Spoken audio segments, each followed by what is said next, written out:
বাংলাদেশে এই প্রথম কোনো ব্যক্তির গাড়িতে এত সুন্দর দাওয়াতে ইসলামীর শাহ, যেমন কি ওনার জীবনটা পর্যন্ত দাওয়াতে ইসলামী যাওয়ার পরে পরিবর্তন হয়ে গেছে। সম্পূর্ণ ভিডিওটি দেখতে থাকুন।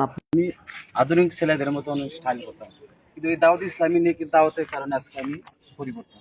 আপনি মানুষের কাছে কি বলতে চান দাওয়াত ইসলামী সম্পর্কে? দেখেন ভাই, আমি এই গাড়িটা নেওয়ার পরে আমার আগে সেলস ছিল যেমন 30,000 টাকা, এখন এটা নেওয়ার পরে আমার সেলস ডাবল হয়ে গেছে আলহামদুলিল্লাহ। কারণ নিয়ত ছিল আমার ব্যবসার 50% আমি মাদানী কাজে ব্যয় করবো। আরে ভাই এই দাঁড়ান দাঁড়ান দাঁড়ান দাঁড়ান, আরে গাড়িটা তো চমৎকার ভাই, একটু নামবেন। আমরা দেখতে পাচ্ছি যে আপনার পুরোটা গাড়ি খুব সুন্দর ভাবে আমি দাওয়াতে ইসলামীকে ভালোবাসি আব্দুল বাসির আত্তারি বাংলাদেশে এই প্রথম কোন গাড়িতে দাওয়াতে ইসলামীর একটা লোগো, দাওয়াতে ইসলামীর একটা সৌন্দর্য ফুটিয়ে তুলেছেন উনি।